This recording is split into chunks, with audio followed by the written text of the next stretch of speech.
I want to welcome everyone. This is the last program in our series, Outlander, Highlands to Carolina. You know us by now. I'm Heidi, this is Erin, and we are librarians with Wake County Public Libraries in North Carolina. And this series has been a true labor of love for Erin and I. It's been a project a year in the making, and we're going to be sad to close it out, and we're going to be sad to say goodbye to all of you who have shared it with us. But tonight we are ending on the best possible note. We're absolutely thrilled to welcome a very special guest, the author herself, Diana Gabaldon, to help us wrap up our series. So one thing that has really stood out for us when doing this series is just how deeply Diana's work has touched people's lives. Our presenters spoke with real emotion about the impact her books have had on them. Careers have been begun or shifted. People have moved across countries, found love, gotten married, and even become authors themselves, all because of the series that Diana started writing in 1991. Or in the words of Andy the Highlander, a novel that Diana wrote for practice that happened to be set in Scotland. We've also heard from many of you about how Outlander has influenced your own lives, how the books and the stories carried you through moments both joyful and difficult, and the good and the bad. And so as librarians, we celebrate the power of books, the power of story, the power of characters, of being transported just when you need it most. And for many of us, that is exactly what the Outlander series does. So welcome, everyone. What Heidi said. Okay, that's all. No, I'm kidding. We want to take a quick moment to thank all of you who attend these programs and who attended the previous 7 programs and all of our virtual programming. You keep public libraries relevant and alive, and you enable us to present programs like this. A big thank you to the Wake County Public Library system in general for supporting us in this endeavor.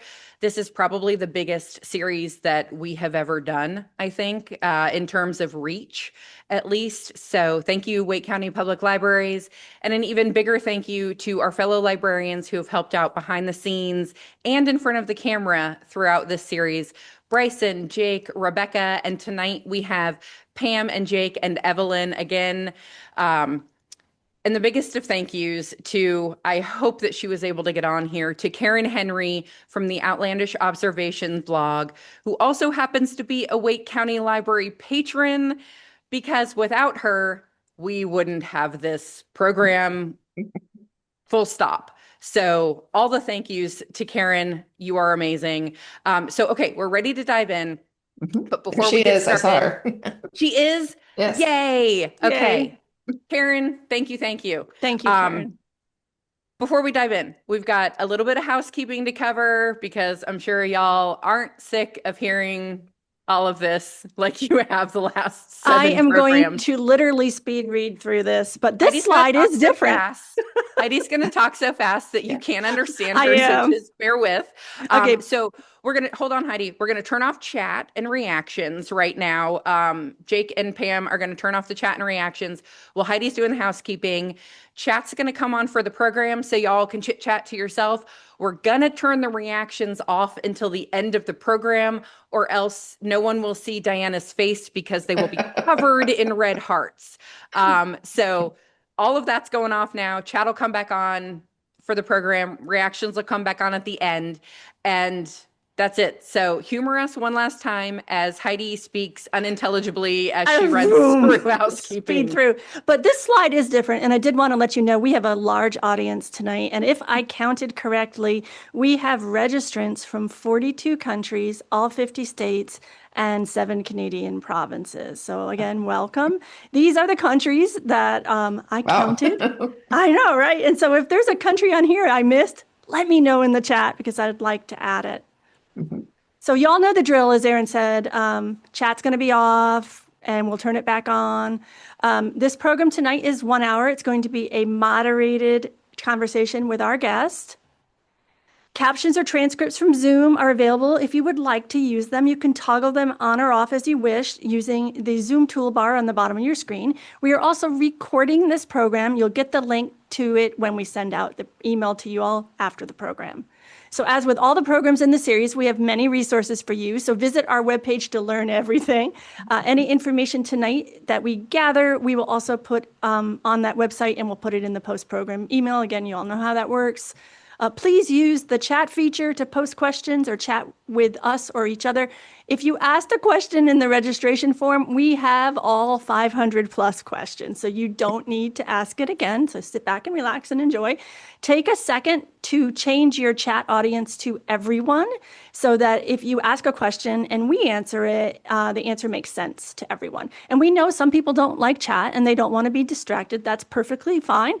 You can toggle off the chat preview so the chat window doesn't pop up for you.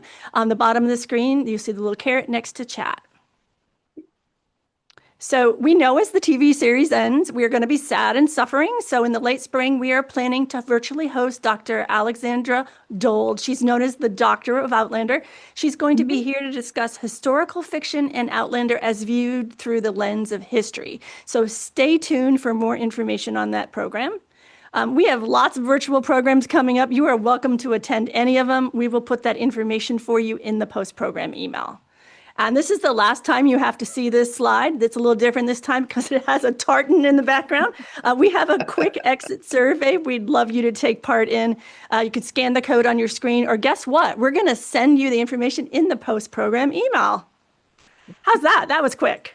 That was quick. I love that. I love that post-program email stuff. Okay, now, okay, so y'all remember how we talked about managing expectations for Jenny Nordstrom's photography program, right? Because she was showing photos of Scotland in general, not necessarily Outlander specific things. So tonight we are telling you, we're managing expectations in that Heidi and I both promised Diana that we would not be asking anything about Jamie's ghost. And we're going to hold to that. So Jamie's ghost, nope. If you ask, I'm sorry, Jamie's ghost conspiracy theorists, it's not going to happen. So just so you know that going in, Diana is welcome to bring up Jamie's ghost. We will, however, not be doing that. Okay, so on to the woman who tonight literally needs zero introduction, but I'm going to do it anyway, and I'm going to make it short and snappy. So Dr. Diana Gabaldon holds 3 degrees in science, zoology, marine biology, and a PhD in quantitative behavioral ecology. And she'll be talking about all of that at tonight's program. I'm kidding. She's going to be talking about Outlander, y'all. Okay. Diana is the internationally best-selling author of the Outlander series of books, the Lord John Grey series of books, and loads of short stories and essays that range from toilet cooties to enchilada making. Her accolades and kudos are entirely too lengthy to list here, so I will just share the most recent one. Diana very recently received an honorary doctorate from the University of the Highlands and Islands in Scotland. The honorary doctorate is one of the highest honors that this university bestows. It recognizes her outstanding contribution to literature and entertainment, celebrating how her work has brought Scottish history and heritage to life, and promoted the Highlands to a global audience. And I promised that I wasn't going to cry. And it started already, you guys. Heidi, what in the world? Okay, breathe. Welcome to the program, Diana. We are beyond thrilled to have you join us tonight. Well, thank you. I'm gathering myself because I'm supposed to ask the first question here. Yes, Okay. you are. You got it? I'm cool. I got it. It's good. All right. It's an easy one. I'm just going to lob it to you. So All right. congratulations again on the honorary PhD, because it's not like you don't have another one. I mean, come on. Thank you. So tell us a little bit more about that, if you would. It's an honor. How did you feel? What did you do? Oh, it absolutely is an honor to receive an honorary degree from such a renowned Scottish institution. The University of Glasgow gave me an honorary doctorate a couple of years ago, and so I was quite stunned to get another wonderful award of this kind. But I've had a tender spot for the University of Highlands and Islands because they are the newest of Scotland's universities, I believe, and they're also unique in that their name is what they are, Highlands and the Islands. So there are smaller, buildings on the islands, which are part of the university, and likewise in different places through the Highlands. It's not all one gigantic place, though their main campus is in Inverness. But it's what you might call the height of inclusiveness. I love that. I didn't know that they were, I don't want to say scattered, but they're kind of all around. Diffuse, yeah. That's really fun. Okay, so we all know here, and I'm looking at, we've just FYI, y'all, we've maxed our Zoom capacity. So if you have friends who are furiously texting you that they can't get in, tell them that it's being recorded and they can watch it then. So everybody on this program knows how you came to write Outlander. I'm not going to ask you to rehash that. I'm instead going to rehash it for you because I have a question related. Sure. So quick recap for maybe the one person who was dragged to this program by their spouse or something, okay? So you decided, oh, I'm going to write a book for practice, because who doesn't do that in their lifetime, right? Who doesn't have that thought? So we mix that, I'm going to write a book for practice, with, oh, a random Doctor Who episode that starred a Scotsman in a kilt named Jamie. And then all of that happens. 30 years go by, and you've crafted this incredible series that has inspired and encouraged and shaped, like truly shaped, the lives of so many people worldwide. Heidi referenced that in her introduction tonight. You've changed lives. You have created careers. You have done all of these things from a book that has shaped these people in such a way. So if you, Diana, could curate a small bookshelf, or it could be a big bookshelf, it's up to you, titled Books That Shaped Diana Gabaldon, which titles would absolutely have to be there? Oh my goodness. Well, it would be a big bookshelf. Okay. Let me boil it down to say the five authors that have directly influenced me while I was actually learning to write a novel, etc. Once I'd made up my mind to write a book, I said, okay, how do you do this? Because I've told stories, my whole life, mostly to my younger sister late at night. And, I've read since I was 3 years old. But when I began looking at books with an eye to how are they put together, what goes on here, I drew on all the books that I had read during the last 30 odd years. And also I read with a good deal more attention the books that I liked the best, the authors who had a very specific voice that I liked. So the people who taught me the most about the craft of writing and characters and so forth, those would be, let's see, Travis McGee, John D. MacDonald, who's a modern thriller writer. His main character is Travis McGee. And from him, I learned the art of capsulizing a character in one vivid sentence, which is a skill he shares with Charles Dickens and a few other people. Let's see, I also learned from him how to write a continuing book that goes from one book to another and maintains the integrity of the characters, but is a discrete book in itself. So a multi-character series. Let's see, Dorothy Lee Sayers. From her, I learned a lot more about characterization, and especially the use of dialogue to delineate a character and to give not only the character and their not exactly ethnic but societal background, but by doing so to invoke the nuance of class, which is much more important in British fiction than it is in American fiction. But since I was writing in Scotland, that's definitely Great Britain. And see, that's two, three of them. Robert Louis Stevenson. From him, I learned how to tell a tale, as in, Treasure Island. It starts and it doesn't stop. And so from him, I learned how to keep things happening, scattering them with very vivid characters who don't really need to say that much. Okay, so there's those.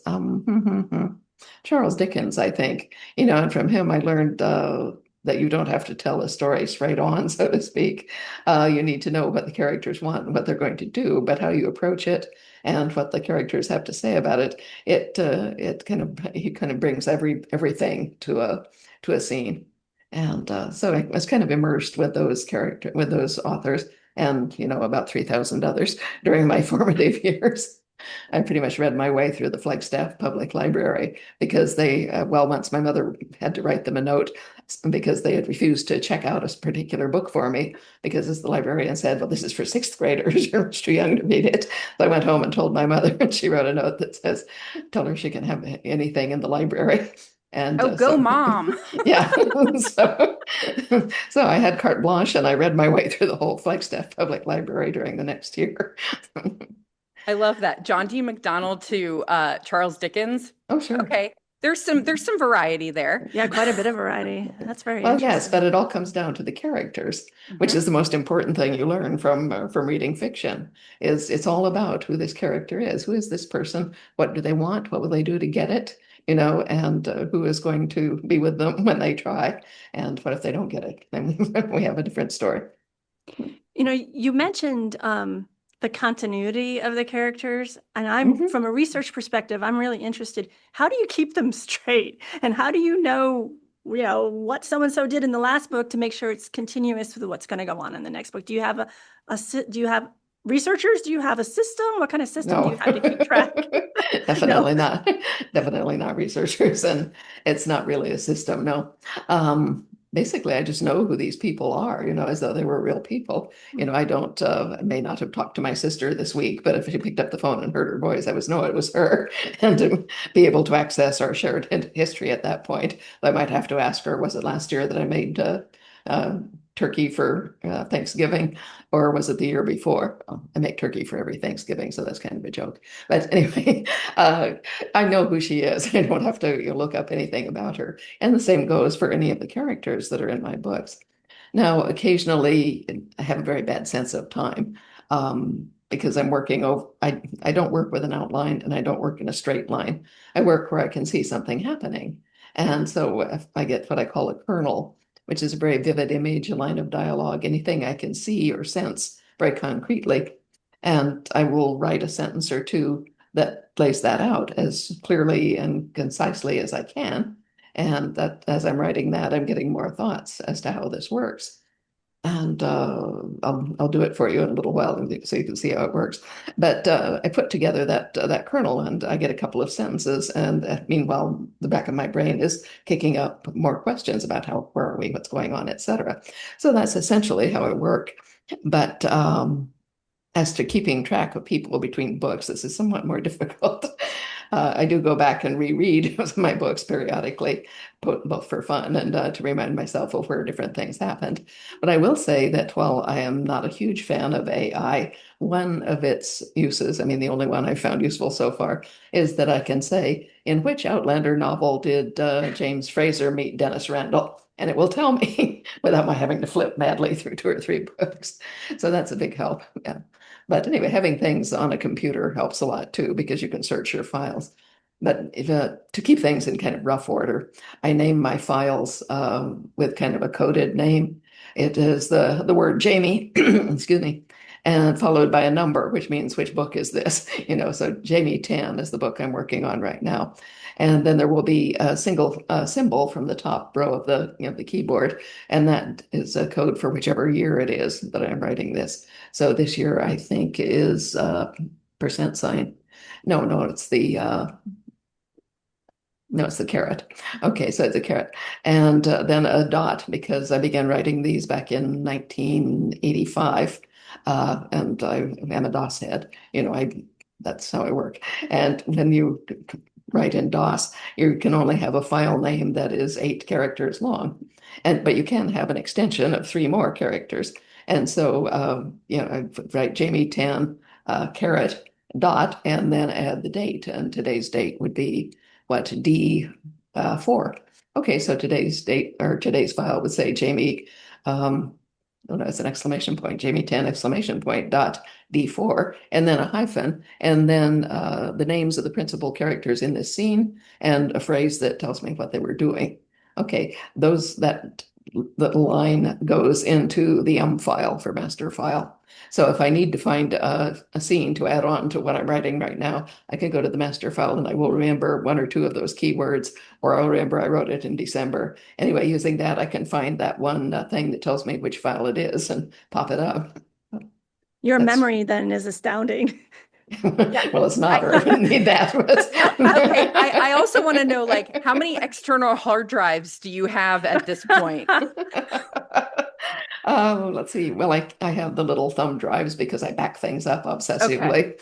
Yeah, but other than that, I work on a gigantic Alienware laptop, which is, I kid you not, the screen's that wide. So I'm Wow. looking at you now. Yeah, and it has an enormous amount of memory. I think I have 2 terabytes of memory in this one. Your Not gonna books run are out. kind of thick, so I think that that's probably, you might need another one. I'm not sure. I have another one. Okay, good. So, Okay, so you were just talking about characters, Yes. and I'm sure that you get this one all the time, but I have to ask it anyway because I want to. So besides Jamie and Claire, because they're sort of gimmies, right? Sure. Who would be your favorite Outlander character to write? And I'm editorializing, why is it young Ian? um, because he is one of my favorite characters. And then do you have, because writers are interesting in which y'all talk about your characters like they're real to you, which Oh, they I'm sure are. they are. And I love that. I love that. So you have to have ones that you don't care for, but they still talk to you and they still have to be a part of the story. So do you have a favorite and a least favorite? Do they change? And have you ever introduced a character that you have since regretted? Oh, no. Some characters are the good ones are alive to me. I don't really have to sit down and say, well, now what is he going to say and type things out. I just listen and they tell me, and I can, or they're interacting with someone else, and I am just following along, doing my best to create the writing for this, because there's a difference between storytelling and writing. And they are telling me the story and I am writing it, which is more craftsmanship. My favorite character outside of Jamie and Claire would be Lord John Grey. hmm. Yes. He Okay. yes, he knows his own mind. He's what I call a mushroom. To me, characters are either mushrooms, onions, or hard nuts. And a mushroom is the people who just pop up out of nowhere. I wasn't expecting them. I didn't plan for them. There they are. And they immediately start talking, and we walk off with whatever scene they're in. So I have a number of mushrooms. Yes, young Ian is one. The onions, these are people whose essence I apprehend immediately. I know who they are in their heart and soul. But they develop more layers as I work with them. They become much more well-rounded and pungent, you might say. Jamie and Claire are both onions. Okay, and then the hard nuts are the people who I have to have for some structural or functional reason, but who they're not organic. I'm forced to construct them rather than just call them up and listen to them. And Brianna would be the classic example of a hard nut. And she exists only because Claire was pregnant at the end of Dragonfly and Amber. Hmm. And therefore we have this kid, okay, who is this kid? I don't know. She doesn't talk to me. So I had to, sort of hammer on her for a while until she finally cracked open and showed me a little bit. And so, I've got used to her working through the years, and I think I have a fairly firm grip on her. But yeah, she's not, she doesn't have that same sense of organic existence that some of the others do. She's not the only one by any stretch of the imagination. She's the one that pops to mind. Now, Roger started out as a hard nut, but he quickly flowered and started growing mushrooms all over him. So, I love that. So you said, Lord John Grey is your favorite, and Mhm. he is, unless I'm very wrong, he's the only one that you have another full series Yes, about. that's right. Um, why? Why? Oh, well, that was an accident, so to speak. Um, a friend of mine, a literary friend, who is, well, he was not just an acquaintance really, but he was putting together an anthology of historical mysteries. Anyway, he wrote to me through my agent and said, oh, would I contribute a short story to his anthology? And I said, well, that would be interesting. I've never written anything less than 100,000 words, but yeah, I'll give it a try. It's a different skill set, I tell you that. So anyway, I wrote a story called The Hellfire Club for Mm-hmm. that. It was for it was, I can't remember. It was something called Past Poisons was the name of the anthology, I think, by Maxim Jakubowski.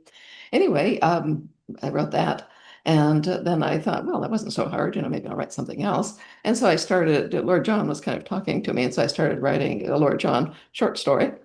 Because Hellfire was about him as well, and so I had his voice, and he's a mushroom, as I say, so I can touch him, and he'll just start, so to speak. And so I was working on the second, just kind of on the side for entertainment. I was in New York having lunch with my two agents, and they said, "What are you working on lately?" And I told them about the novel, the next Outlander novel, and how it was coming and all that. And then I said, "Oh, and I've been working on this short story, which is, it'll be done pretty soon." And they kind of lit up because, agents like something new that they can sell. And they said, "Oh, well, this is interesting. Tell us about it. How long is it?" And I said, "Well, it's about 60,000 words right now. I think I need maybe another 15,000 to finish it off." And they looked at each other and they looked at me and said, that's not a short story. It's a novel." And I said, "Really?" They said, "Yes." So anyway, I finished writing it, gave it to them, they took it off and sold it. And the editor liked it so much, she said, "Can you write another one?" And being good agents, they said, "Oh, I'm sure she could." So I came back with a 3-book contract for Lord John.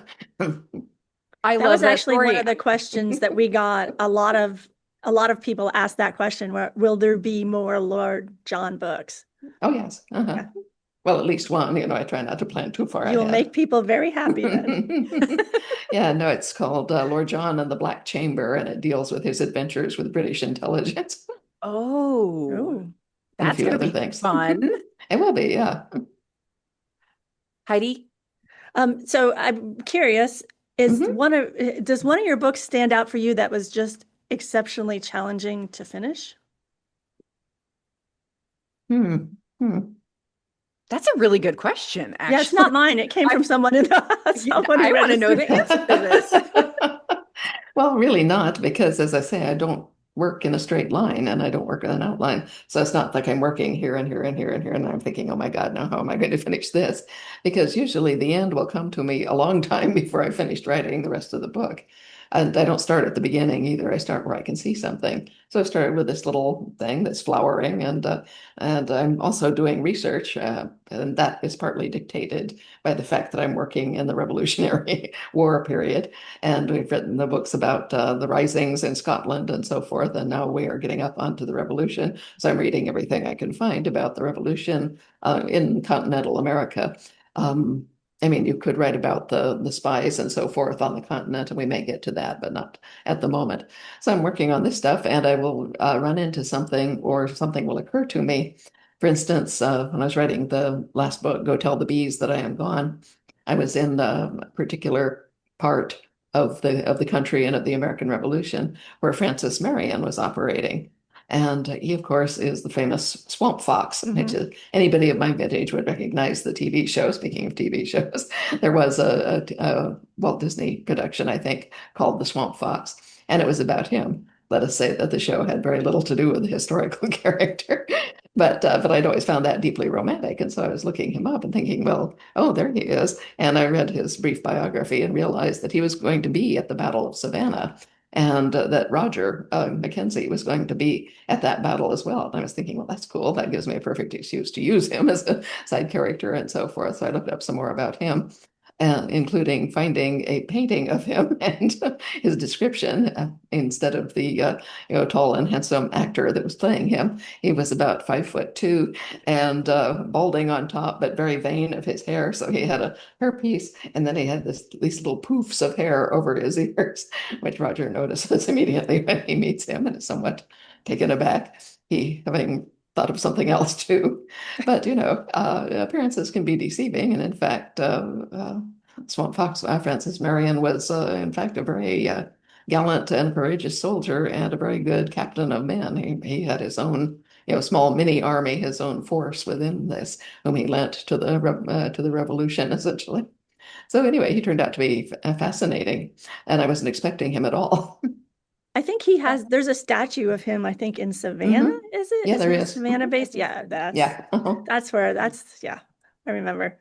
Diana, have you been watching, or have you watched the new Ken Burns American Revolution yet? No, I haven't had time at all, but Okay. I'm looking forward to it. It's gonna be it'll be available. I'm I'm not all sure the it way through will. it either, but it's wonderful. I wonder if That's great. anybody in chat, have you been watching it? Because it's so good and it's really neat because I'm hearing things that are mentioned in your books. And I mean, we know that you research out the wazoo, I believe is the technical term for that. But it's very fun to get the facts and then the Hmm. I like to call your books historical faction. I do that Yes. with Edward Rutherford too Ah, because I yes. love Yeah, him. exactly. But I feel like I get a history lesson Hmm. along with an amazing story and Yes. characters. Hmm. So, okay, so enough about that. You'll enjoy the American Revolution, the Oh, Ken I Burns definitely when will. you Yeah. can watch it. Um, okay, where are we? It's already halfway. What So, is Erin, do time? we want to give people the treat that she offered that she was going to Well, do readings? okay, we're like mind melding tonight because I was going to ask this question, which I hope very organically leads into Diana offering to read an excerpt from book 10. I'm going to try to get through this question without crying, and then I can compose myself while you read this excerpt. Okay, Mhm. so several people, many people have asked this question in a few ways. So we sort of kind of coalesced it into Mhm. um, this question about the end of the series. Ah. Mhm. Breathe. Okay.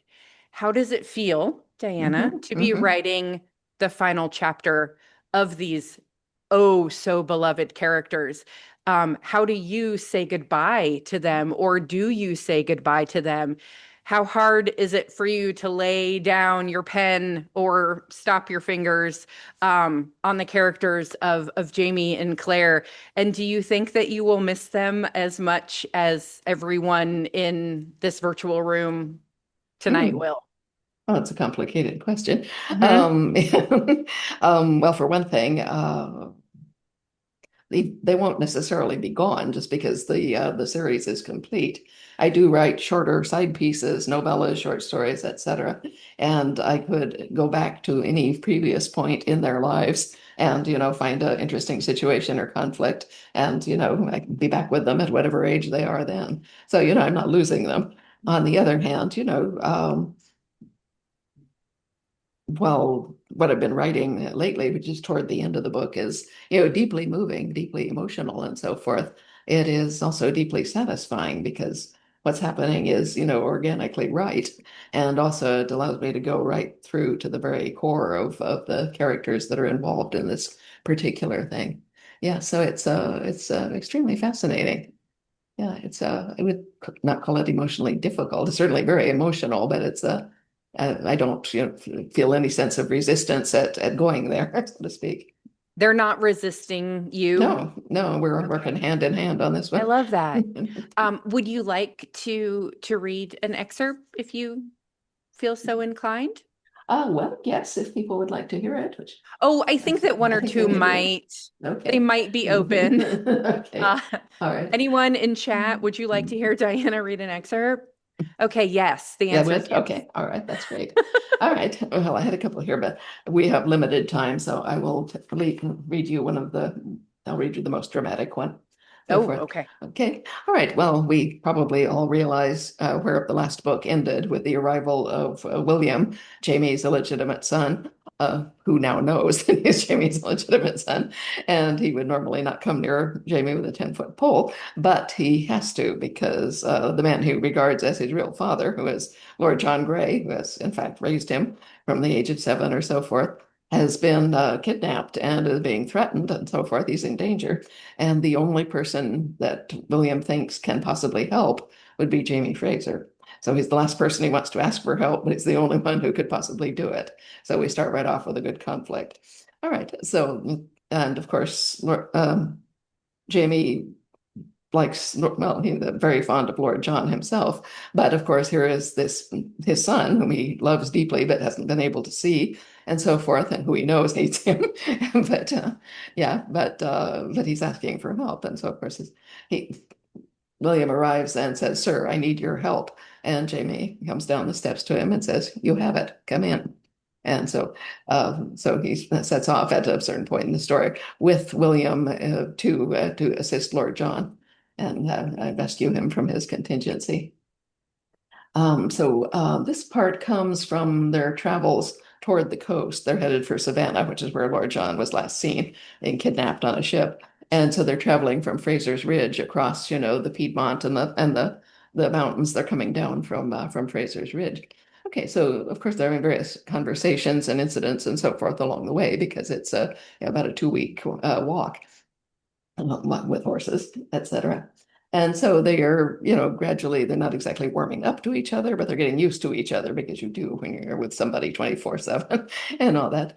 And they begin to, not spill their guts, but, share cautiously a little bit more. They have sort of tacitly agreed, that we're getting along for this, we're not going to touch any of the hot stuff that's between us and all that. So anyway, things happen and they begin to grow closer, but without, admitting it, so to speak. So this is from this stretch crossing the countryside toward Savannah. There wasn't much talk over their spare breakfast. Both were moved by an increasing sense of urgency. William thought they were making good time, but was hampered in his estimations by not knowing exactly where they were. They were definitely going downhill, though, and the woods seemed less dense. Fraser had said they'd likely come into the Piedmont in 2 days, where roads were better and the travel would be faster. William hoped so. Irked as he was by the distance and occasional difficulties in traversing creeks, timber falls, and washouts, such difficulties did temporarily stop him thinking. Not often, but sometimes. The road widened and Fraser came up beside him. Fraser looked as though he was considering something. Fair enough, William thought. So was he. Though in fact he realized he himself was mostly trying not to consider things. Papa, chiefly, and what might be happening to him, might already have happened to him in the time all this had taken. What if they were too late? What if he should already have been hurt or killed? He shoved all those thoughts fiercely away for the 100th time, clenching his teeth. And the moment his jaw relaxed, there was Amaranthus. Again, he blinked. Bloody hell, how did you get in here? He demanded silently, because there she was, full blown in his mind, her fichu pulled loose, hanging from her hand, and white breasts curving down into the shadows of her gown. Her eyes had gone gray, as they did when she was thoughtful or afraid. Go away, he muttered. Just bloody go away. What? Fraser's voice startled him, and Amaranthus vanished, leaving the Scot looking at him in mild puzzlement. Horsefly, William said shortly, and brushed irritably at his ear. Fraser made a sound indicating acceptance, and no more was said between them until they stopped at a small creek to water the horses and have a piss. I dinna ken much of your life of late, Fraser said casually as they were about to remount, and you dinna ken aught of mine. If there's something you want to know, ask and I'll tell you. Anything, so long as the story is mine to tell. Without waiting for a response, he swung up into the saddle, with the grace of a much younger man, William thought. He must be 50 at least. Thank you, William said, for lack of anything else to say. And then there is an encounter with bad guys, which we will not go into here. No. It's too long. I was like, no, just keep going. Well, I'm going to keep going, but one thing I'd like to point out while I'm doing this is the structure of this piece, because the important thing, of course, is what Jamie and William are telling each other, but things are happening around them. And so there are chunks of action between the important parts of dialogue. And I'm just reading you the important parts of dialogue, but I'll note when something is happening. Anyway, something has happened. And anyway, the bad guys are dead, leaving debris of their captives around.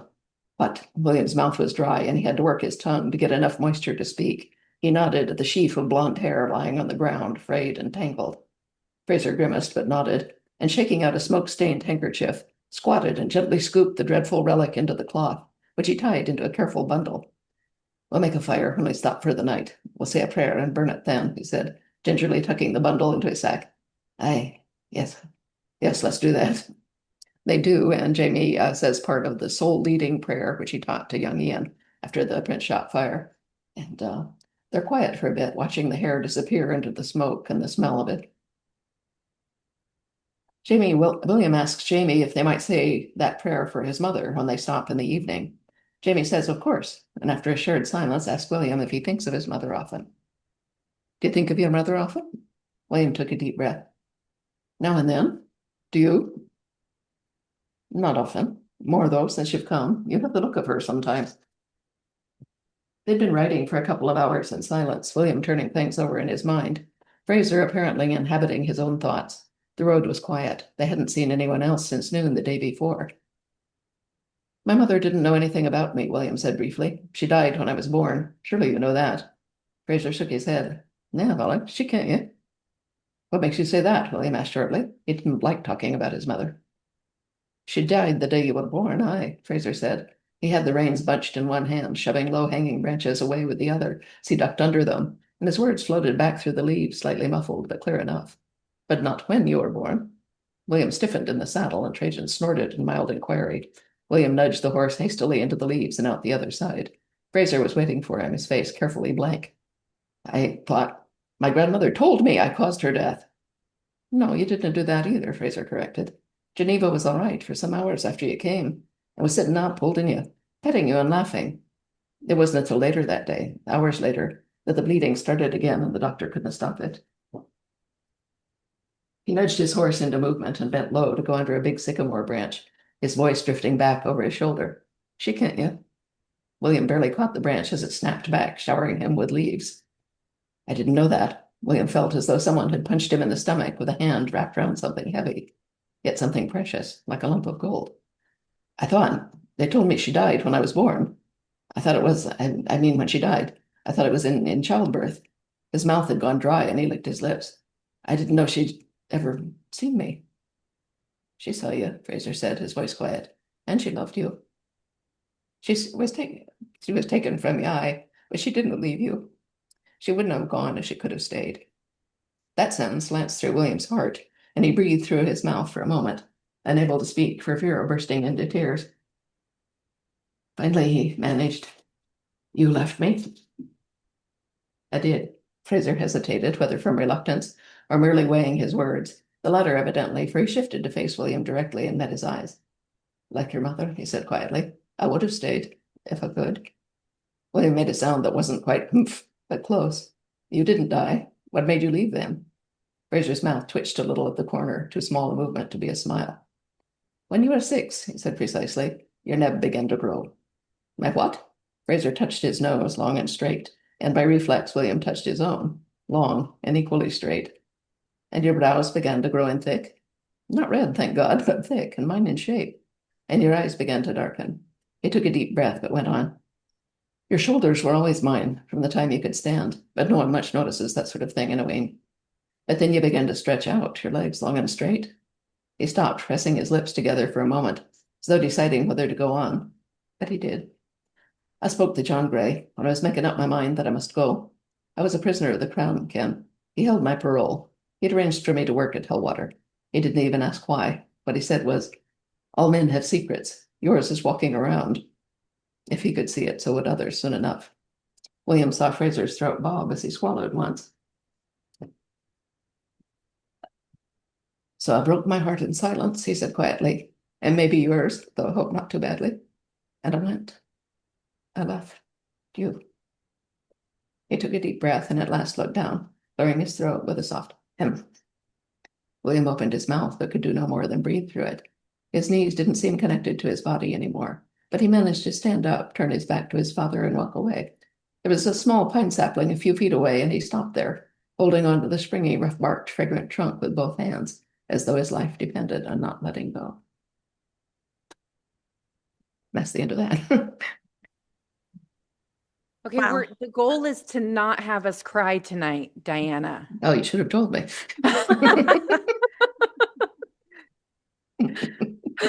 That was So- wonderful. Speaking of crying,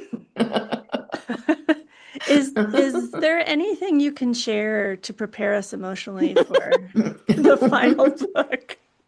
Oh, really, no. I didn't think so, but no, it's got to be a killer. Oh, great. That's so good to hear. well, at least we know. So now we know. We know we're going to read it not with other people, and we're going to read it by ourselves, so we can. You heard it here tonight, folks. Take stock, buy stock, and Kleenex. No, I didn't say it ends badly, No, but but it's it very is- emotional. Yeah, It's an ending. Mhm. It's an ending nonetheless. True. Yeah. an ending of characters you've known for so many years. And like you said, they're people to you. So Oh, yes. it's like a mourning process, I imagine. Mhm. Well, yes and no. I mean, for one thing, uh, to say they're my characters, it sounds as though they are something separate from me, and they actually aren't. You know, they are, deeply embedded in me, and they are in themselves reflections of parts of me added to, memory, recollection, research, etc. But, they're all me. And, I'm not going anywhere when I finish that book. So, they're still with me. Erin, do you want to ask her the question about the teacher? Because that was Yes, such a great we question. really are mind melding tonight because that's where I was going to Oh, go oh, next. uh-huh. I love this.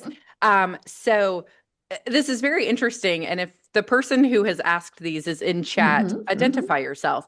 So in literally every one of these programs, we've had 8, you are our 8th. Oh, Someone, I don't remember their name, I apologize, has asked the question, who was your favorite teacher? When it happened with the first program, I thought maybe it was like their teacher, like an inside joke kind of Mhm. thing, but uh-huh. it's been with every program. Good. So it's a fun question. We haven't really asked that of any of the other presenters. It just didn't come up. But in an earlier program, we had someone who attended a writing class with you at, I believe, Surrey International Writers Conference Oh, yes.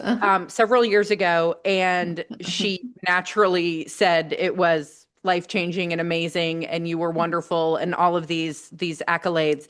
So we're going to ask you if you have one, because it may be like you asking me my favorite book or something like that. Do you have a favorite teacher from kindergarten through, graduate, what have you? A favorite teacher or professor, and what they did to maybe warrant that designation? Mhm. I had many good kid teachers, many of whom I was fond of, music teachers, band directors and things like that. I can't say I liked any of my English teachers very much, but that wasn't their fault. It's what they were teaching. Yeah. No, my favorite teacher that I remember strongly was high school. That was my history and political science teacher. His name was Jack Knight, I think was his last name. It began with a K. I remember that. His first name was Jack. Anyway, he was just a really good teacher. He was deeply interested in his subject, and he could make you deeply interested in it too. Not only did he, tell stories and so forth, but he traced patterns. And that's a rare thing for a teacher to be able to do, to be able to show you the patterns. Normally, they just hand you the pieces, and you figure out the pattern for yourself, or you figure out what pattern they want on the test, and you plug the pieces in. Yeah, he didn't do that. He had to write essays and so forth, and I remember he talked fairly fast, and I was taking notes, but I was making it's not actually shorthand, but little symbols that to me would remind me of what it was he had said. And anyway, we had to turn in our notebooks to prove that we'd actually been listening to him talk. When he called me up, he said, "What's this?" And I told him, notes, was what you were saying. And he gave it back to me and said, "Read it to me." And luckily it was clear enough in my head that I could read it back to him pretty much word for word. He said, "Okay, if that's how you do it. That's how you do it." So, Wow. That's fun. I love that. So Um, Erin, yes. you know what it's time for? Oh my gosh, is it already? I knew that this program would pass no. by in like 10 minutes long. Is Mhm. it time for the speed round? Ooh. It Mhm. is. Okay. If anyone we've done this with a couple other programs as well, but if anyone attended Heidi's program a year or two ago with Rick Steves, she did a speed round with him at the end just Mhm. for funsies. This has Sure. been delightful. Yes, it That's not even has. the right word. This has been emotional. We've gotten a little intense. We're gonna lighten things up. We're gonna end on a funny, kooky, silly, I don't know what kind of note. But Okay. we've got some this or that. This is Hmm. not meant to be a test. I'm not gonna ask to see your book with you taking notes or anything like that. Um, it's, first response. What do you think? And Sure. if you wanna say a little bit about it, about your answer too, obviously you're welcome to do that. Okay. So here we go. And the first question is write in silence or have specific playlists? It depends. Some things that if it's highly emotional, I have to be in silence. But other things, it has to be instrumental. I can't write with people singing. Mm. Yes. Okay. Okay. This is a very serious question. Very serious. Tea or whiskey? Again, it depends if I'm writing tea. If I'm relaxing between writing sessions, then whiskey. I don't know. I think you should try to write a portion of 10 with the whiskey and let's just see what happens, Oh, it Diane. may happen that way, yes. Do you have a favorite whiskey? I think we've asked this of a couple of the presenters. Yes.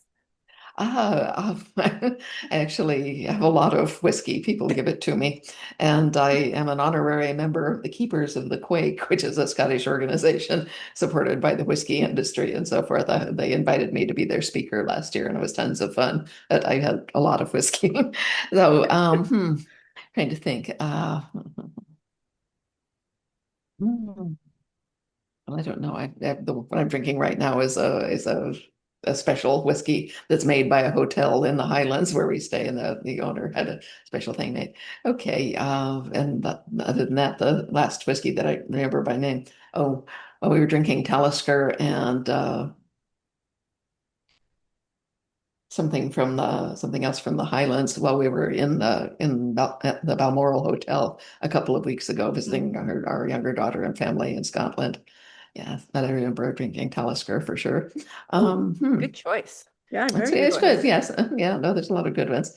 Well, and since you have his little stack cut out there, let us mention Sam Hewen's Sassenach blend, which is I was not going bad to at ask all. you, but like, I mean, it looks great, like a great whiskey. I've never had it. Aaron and I talked about buying a bottle last time we did this Oh, series. I have one. Oh, it's nice. Yeah, no, it's a nice mellow blend. Yeah, I'm not Oh, sure what to nice. compare it to exactly, but it's very drinkable. Yeah.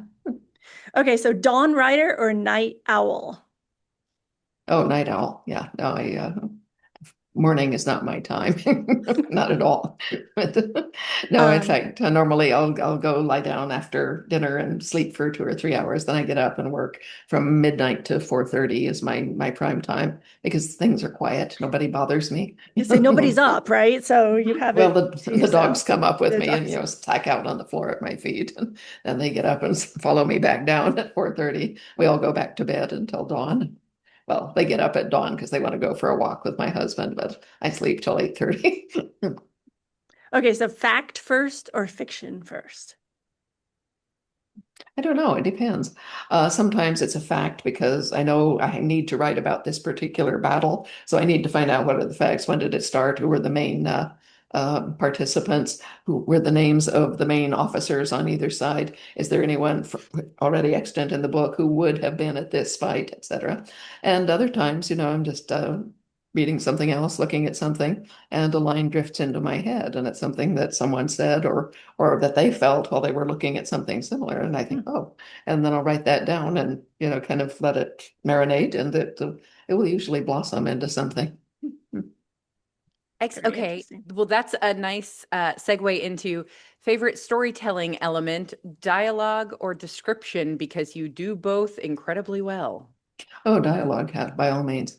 Because, I mean, you can tell the whole story, and that is a story in dialogue. You can't do that in description alone. Okay.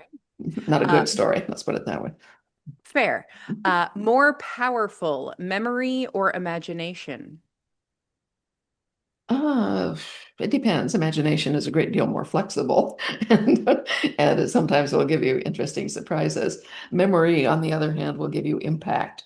But it depends what you're remembering because it comes with baggage, you might say. You usually have to create a context for a memory, whereas imagination, you can start right in and see what happens. So imagination is more fun to play with, but memory will give you the very impactful points in the book.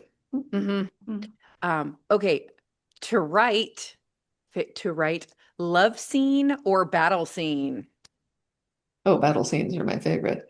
Yeah. Oh, really? Yeah. I love that answer. Well, see, I like men, and I like to see them doing what it is that men can do. So Yeah, no. I have nothing to disagree with there. So I will ask, when traveling, do you bring home souvenirs or stories? I bring home rocks. Do you really? That's a Yes. story. Okay. Yeah, no, Say I more. don't, yeah, no, I don't know why, but rocks have spoken to me, you might say, ever since I was very small. I always, when we were out, we'd go out on the weekends into the Cinder Hills near a town and all that. And I would always find interesting rocks because I'm one of these people who watches the ground when I walk, partly because I'm nearsighted and I don't like tripping over things. But I would always spot, interesting rocks. And even today, I'll be walking the dog and I'll see an interesting looking rock and I'll pick it up and play with it for a while. And sometimes I put it back and sometimes I take it home with me. I always have one or two rocks in my pocket when I'm not walking. Yeah. I, where do you like display them, or do you just have them in like a basket of rocks? What? Well, I'm mostly sorry, I need to know more no. about this. Mostly I just leave them, on the shelf in my closet when I'm undressing. I'm emptying my pockets, so they're there with an aspirin and a Kleenex and my house key, that sort of stuff. And I'll see them there, and I'll finger them periodically. Sometimes I'll put one back in my pocket, carry it around with me because it seems friendly. And other times I leave them there, and the nice lady who cleans our house will eventually pick them up, tidy them into a jar, and put them on the back of my shelf. Well, it's no And different than seashells, right? I mean, well, people collect exactly. seashells and bring them Yes. home and, Well, yeah, you know, exactly. Yeah. Uh-huh. Yeah. some And then sometimes I decide that no, I'm not fond enough of this one that I want to look at it for weeks on end. And so I'll just take it out the back door and set it free. Okay, somehow I got the tea and whiskey questions. Oh, you did? I did. Tea with Claire or whiskey with Jamie? Ah, well, it depends, but mostly whiskey with Jamie. I agree. Murtaugh's loyalty or Lord John's charm? Lord John is very, very loyal himself. Yeah. Hmm. And yeah. And Murtaugh definitely has his own charm, so it would be hard to choose between the two of those. Murtaugh is more Jamie's father figure, whereas Lord John is his not exactly his male soulmate, but he's definitely his closest buddy. Hmm. Amy, I know. Aaron, I'm it's thinking you. that they're like, you put those two together and that's real close to the perfect man. Little Hmm. splash of Jamie in there. Yeah. Okay. Sorry. Okay. Miss Fitz's hospitality or Jenny Murray's backbone. Oh, Jenny. I love this. Okay. Okay, this is the most serious one of all. Enchiladas, green or red? Red. Yeah, no, I'm from, well, my father's side of the family is from Belen, New Mexico. And well, we do make green chili as a stew with beef and tomatoes and so forth. And we eat it with tortillas and beans. We would not think of making enchiladas out of it. Do you make them a lot? Are they like a holiday meal for you all? Do you make Oh them no, I make them frequently? I make them every 3 or 4 weeks. Yeah. Oh, wow. Wow. You have a Okay. recipe out there too, I think I saw one time. Mhm. I need to give, Sure. I'm inspired. I'm going to look it up. It's probably somewhere on my website. Oh, it is. It is It is. somewhere, I Or your think. Facebook page. Yeah. Maybe I've saved it. I don't know. What? Okay, next question. Mhm. Fraser's Ridge or Mhm. Lallybrock? Mhm. Well, for me, Fraser's Ridge. But I can see the charm of Lollybrock, but Lollybrock has not ever really belonged to Jamie, not since he was growing up. It passed into his sister's family. While they're still family, he's not. Maybe titularly the Laird of Lollybrock, but he knows he's really not. On the other hand, the ridge is his. Hmm. I like All that, right. Heidi. All right. Oh, I like this one. Yeah. I think it came from someone when they registered. If you could time travel, no, if you could time travel, would you go back or would you go into the future? Sure wouldn't go into the future, no. It's a lot of scary stuff on that side. I suppose I would go into the past if I had to go anywhere. By and large, I don't want to go anywhere without my husband. So, He can come with you.